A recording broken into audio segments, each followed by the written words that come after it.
नमस्कार, आप जुड़ चुके हैं जम्मू लद्दाख विज़न के साथ। जैसे जैसे जम्मू कश्मीर में डिलिमिटेशन कमेटी द्वारा अपनी रिपोर्ट सौंपने का समय नज़दीक आता जा रहा है, वैसे वैसे ही चुनावी सरगर्मियां और राजनीतिक सरगर्मियां जम्मू कश्मीर में तेज़ होती हुई दिखाई दे रही हैं। पहले हमने देखा कि किस तरह से जम्मू कश्मीर में पीपल डेमोक्रेटिक पार्टी की अध्यक्षा महबूबा मुफ्ती ने राज्य भर का दौरा किया और उसके बाद हमने देखा कि रविंदर रैना कश्मीर के इलाकों में जाकर, अलग अलग इलाकों में जाकर राजनीतिक रैलियां कर रहे हैं, लोगों से मुलाकात कर रहे हैं। गुलाम नबी आज़ाद ने पहले जम्मू खित्ते का दौरा किया और अब वो कश्मीर खित्ते का दौरा करते हुए नज़र आ रहे हैं। उसके बाद उमर अब्दुल्ला वो भी बाहर निकले और उनके निकलने के बाद कहीं ना कहीं ऐसा लग रहा था कि अब वो समय दूर नहीं है जब जम्मू कश्मीर के अंदर सीधे तौर पर चुनावों की घोषणा हो सकती है। हालांकि मार्च महीने तक समय जो है वो डिलिमिटेशन कमेटी के पास अपनी रिपोर्ट सौंपने का है और उसके बाद जैसे ही 90 सीटों का गठन जो है डिलिमिटेशन कमेटी की रिपोर्ट सामने आने के बाद 90 सीटों का गठन होगा और उसके तुरंत बाद जो है वो जम्मू कश्मीर में चुनाव का ऐलान हो सकता है, ऐसा माना जा सकता है। लेकिन इन सभी रैलियों, इन सभी दौरों के बीच में एक चीज़ जो है वो सबसे ज़्यादा प्रमुखता से सामने नज़र आई है और सभी लीडर्स की तरफ से ये कहा जा रहा है। हालांकि महबूबा मुफ्ती और नेशनल कॉन्फ्रेंस की बात करेंगे उमर अब्दुल्ला की, तो वो लगातार धारा 370 और 35A को वापस करने की मांग कर रहे हैं, साथ ही साथ स्टेटहुड रिस्टोर करने की बात कर रहे हैं। यानी कि 5 अगस्त 2019 से पहले की जो स्थिति जम्मू कश्मीर में थी उसको लेकर उनकी तरफ से मांग जो है वो की जा रही है। और वहीं दूसरी तरफ अगर हम बात करें जम्मू कश्मीर के साबका चीफ मिनिस्टर यानी कि former chief minister Ghulam Nabi Azad जो कांग्रेस से आते हैं और उनका ये कहना है कि जम्मू कश्मीर में अब धारा 370 या 35A पर कोई बातचीत करने की ज़रूरत नहीं है, लेकिन स्टेटहुड रिस्टोर होनी चाहिए और उसके बाद जो है वो इलेक्शन प्रोसेस शुरू होना चाहिए। लेकिन इन सभी लोगों की एक राय अगर देखी जाए तो वो स्टेटहुड की रिस्टोरेशन की बात जो है वो बड़ी प्रमुखता के साथ सामने रखते हुए नज़र आ रहे हैं और सबका यही एक अंदाज़ा है कि डिलिमिटेशन रिपोर्ट सौंपने के बाद स्टेटहुड रिस्टोर हो जानी चाहिए और उसके बाद ही चुनावों की घोषणा होनी चाहिए। लेकिन इन सब चीज़ों पर जो इस समय बातें चल रही हैं उस पर अब कहीं ना कहीं भारतीय जनता पार्टी की तरफ से जवाब का उनकी तरफ से जो एक जवाब देना था उसका कहीं ना कहीं इंतज़ार था और वो इंतज़ार ख़त्म होता हुआ नज़र आ रहा है, क्योंकि भारतीय जनता पार्टी ने अब ये स्पष्ट कर दिया है कि आखिरकार जम्मू कश्मीर में कब स्टेटहुड का दर्जा जो है वो रिस्टोर किया जाएगा। और खुद भारतीय जनता पार्टी के संगठन महामंत्री अशोक कौल जी की तरफ से एक बयान जो है वो सामने आया है जिसमें उन्होंने ये कहा है कि जम्मू कश्मीर में स्टेटहुड वापस मिले इसका इंतज़ार वो भी कर रहे हैं, इस बात का समर्थन वो भी करते हैं, लेकिन जब तक कश्मीर घाटी में निर्दोषों का खून बहाना बंद नहीं होगा, यानी कि जो किलिंग का प्रोसेस कश्मीर घाटी में चल रहा है वो जब तक बंद नहीं होगा तब तक जम्मू कश्मीर में स्टेटहुड वापस नहीं होगा। यानी कि एक बॉर्डर लाइन जो है वो भारतीय जनता पार्टी की तरफ से खींच दी गई है और उसमें कहा गया है कि जब तक भारतीय जनता पार्टी को ये नहीं लगेगा कि कश्मीर अब शांति की तरफ आगे बढ़ता हुआ नज़र आ रहा है, बंदूक का साथ छोड़ता हुआ नज़र आ रहा है और सिविलियन किलिंग्स की बात करें, टारगेट किलिंग्स की बात करें, निर्दोषों के खून बहाने की बात करें, तो जब तक उस पर रोक नहीं लग जाएगी तब तक स्टेटहुड वापस नहीं होगा। यानी कि जो बयान सामने आया है उसमें जिस तरह से उन्होंने प्रमुखता से कहा है कि जब हत्याएं बंद होगी तब जम्मू कश्मीर में बहाल होगा राज्य का दर्जा। इसके मायने बहुत सारे निकाले जा सकते हैं और कहीं ना कहीं जो इस समय एक चर्चा का विषय बना हुआ है कि स्टेटहुड जम्मू कश्मीर में कब लागू होगा, कब उसे बहाल किया जाएगा, उसको लेकर एक विराम लगाने की कोशिश जो है वो भारतीय जनता पार्टी की तरफ से की गई है। हालांकि भारतीय जनता पार्टी के अध्यक्ष रविंदर रैना की बात करें तो वो भी कहते हैं कि समय आने पर ये जो है स्टेटहुड जो है वो बहाल कर दिया जाएगा, लेकिन वो समय की सीमा कोई जो है वो नहीं बताता है। लेकिन अब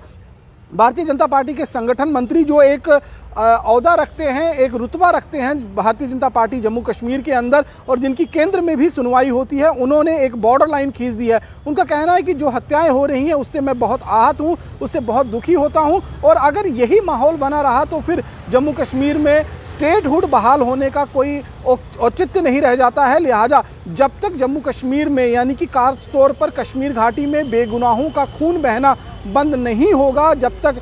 हत्याएं बंद नहीं होंगी, यानी कि मिलिटेंसी जब तक कंट्रोल में नहीं होगी तब तक जो है वो स्टेटहुड का दर्जा बहाल नहीं किया जाएगा। साफ तौर पर अगर उन्होंने जो कहा है कि भारतीय जनता पार्टी ने जो कहा है वह सोमवार को चुनिंदा हत्याएं समाप्त होते ही जम्मू कश्मीर में केंद्र शासित प्रदेश से राज्य का दर्जा जो है वो बहाल कर दिया जाएगा और आम लोग को इस क्षेत्र में स्वतंत्र रूप से घूमने की अनुमति जो है वो दी जाएगी। भाजपा के संगठन महासचिव अशोक कौल जो हैं उन्होंने कहा है कि कश्मीर घाटी में जो हालात बने हुए हैं उससे न केवल राज्य की सरकार, राज्य के नेता, बल्कि केंद्र की सरकार और पूरा देश जो है वो कहीं ना कहीं चिंतित नज़र आ रहा है। और सीधे तौर पर इन चुनिंदी हत्याओं में जो है वो भाजपा के नेता भी शामिल हैं। उन भाजपा के नेताओं की निर्मम हत्या की जा रही है, गैर कश्मीरी या गैर मुस्लिमों की हत्या की जा रही है, बाहर से जो मजदूर वर्ग यहाँ पर आया हुआ है उनकी हत्याएं की गई हैं, यहाँ तक कि कुछ मुसलमानों को भी निशाना बनाया जा रहा है। हम हर हत्या के खिलाफ है और कोई भी धर्म इसकी अनुमति नहीं देता है। ये शब्द जो हैं ये अशोक कौल जी के हैं। उन्होंने कहा है कि भाजपा जम्मू कश्मीर को अलग राज्य का दर्जा देने की मांग का समर्थन करती है और आगे कहा है कि जब ये सामान्य हो जाएगा, कश्मीर में जो हालात हैं वो सामान्य की तरफ बढ़ जाएंगे,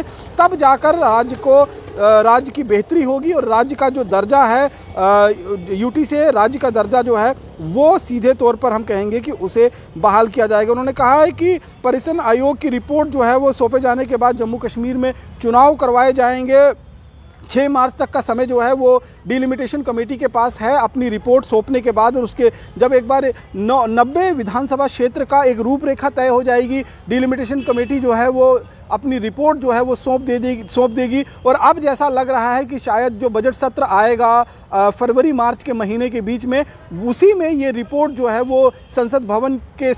पटल पर जो है वो रखी जाएगी, टेबल की जाएगी और उसके बाद ये तय होगा कि आखिरकार वो जो 90 विधानसभा क्षेत्रों का निर्माण होगा उनमें से कहाँ कौन सी सीटें जो हैं वो एडजस्ट की गई हैं, कहाँ पर सीटें बढ़ाई गई हैं, कहाँ पर सीटें कम की गई हैं। तो ये सारी चीज़ें जो हैं वो सीधे तौर पर कहीं ना कहीं डिलिमिटेशन कमेटी के ऊपर निर्भर करती है। और सीधे तौर पर अगर आप बात करें कि उमर अब्दुल्ला ने रविवार को कहा था कि धारा 370 और 35A का बहाल करना जो है वो कहीं ना कहीं अपने आप में बेहद ज़रूरी रहेगा, और ऐसी बातें जो हैं वो सामने निकल कर सामने आ रही थी। खासतौर पर अगर गुलाम नबी आज़ाद की बात करें तो गुलाम नबी आज़ाद जो हैं उनकी तरफ से जब पूछा गया था धारा 370 को लेकर, तो उन्होंने कहा कि पिछले 2-2.5 सालों में वो धारा 370 और 35A पर बहुत बोल चुके हैं, अब इस पर बोलने की ज़रूरत नहीं है। यानी कि कहीं ना कहीं इस बात को लेकर कांग्रेस भी सरेंडर करने की एक मन बना चुकी है। और सीधे तौर पर अगर हम बात करें तो कांग्रेस एक राष्ट्रवादी पार्टी है और कांग्रेस को देखना है कि किस बात से देश के चुनावों पर उनका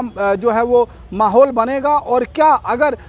धारा 370 को बहाल करने की वो मांग करते हैं या फिर बहाल करने का वादा करते हैं तो फिर निश्चित रूप में देश में हो सकता है उन्हें चुनाव के दौरान नुकसान उठाना पड़ सकता है। इसलिए भी फूंक कर कदम उठाया जा रहा है। और गुलाम नबी आज़ाद की तरफ से ये स्टेटहुड बहाल होना चाहिए, स्टेटहुड बहाल होने के बाद इलेक्शंस जो हैं वो जल्द से जल्द होने चाहिए, इस पर जो है उनको जोर देने की ज़रूरत है। और इस बात पर उमर अब्दुल्ला ने कल कटाक्ष करते हुए किश्तवाड़ में कहा कि उन्हें बड़ा अफसोस हुआ ये बात सुनकर कि वो पार्टी जिसने जम्मू कश्मीर को धारा 370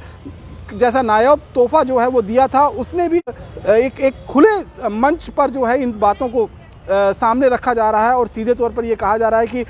धारा 370 35A के साथ साथ स्टेटहुड की बहाली जो है वो होनी चाहिए। लेकिन भारतीय जनता पार्टी ने अपना रुख जो है वो पूरी तरह से स्पष्ट कर दिया है कि जब तक जम्मू कश्मीर में, खास तौर पर कश्मीर घाटी में निर्दोषों की हत्याएं जो हो रही हैं उन पर विराम नहीं लगेगा, यानी कि आतंकवाद पर अंकुश नहीं लगेगा और माहौल साजगार नहीं होगा टूरिस्ट के आने के लिए, लोगों को यहाँ पर खुलकर जीने के लिए, तब तक जम्मू कश्मीर में स्टेटहुड का दर्जा बहाल नहीं किया जाएगा। हो सकता है कि आने वाले समय में इस पर भी काफ़ी विवाद हो, और उन्होंने एक ऐसा कार्ड खेला है कि जम्मू कश्मीर में जब तक आतंकवाद नहीं खत्म हो जाएगा, जब तक निर्मम हत्याएं जो हो रही हैं, मासूम लोगों की हत्याएं हो रही हैं, जब तक उस पर विराम नहीं लग जाएगा, तब तक इस तरह की बात को सोचना भी जो है वो कहीं ना कहीं मुश्किल होगा और इसे बहाल करना तो दूर की बात है। तो सीधी तौर पर एक डेडलाइन जो है वो भारतीय जनता पार्टी की तरफ से खींच ली गई है, एक बॉर्डर लाइन जो है वो खींच दी गई है और ये कहा गया है कि जब कश्मीर घाटी में हालात साजगार होंगे, हालात सामान्य होंगे, लोगों का आना जाना बिल्कुल नॉर्मल होगा, किसी को किसी बात का डर नहीं होगा, यानी कि आतंकवाद पर अंकुश लग जाएगा और निर्मम और निहत्थे लोगों की जो हत्याएं हो रही हैं, वो चाहे पॉलिटिकल पार्टीज हों, वो चाहे बाहरी राज्य से आने वाले जितने भी वर्कर्स हैं, जो लेबरर हैं, उनकी हत्याएं हों, पुलिस कर्मियों की हत्याएं हों, सेना के जवानों की हत्याएं हों, जब तक इन पर अंकुश नहीं लगेगा तब तक राज्य का दर्जा जो है वो बहाल नहीं होगा। तो ये एक डेडलाइन जो है वो भारतीय जनता पार्टी ने खींच दी है और इस बयान से कहीं ना कहीं अपने विरोधियों को भी जवाब दिया गया है, जो लगातार राज्य का दर्जा बहाल करने की मांग कर रहे थे। अब देखना ये होगा कि अशोक कौल के इस बयान का आने वाले समय में किस तरह से राजनीतिकरण होता है। बाकी की अन्य खबरों के लिए जुड़े रहें जम्मू लद्दाख विजन के साथ। नमस्कार।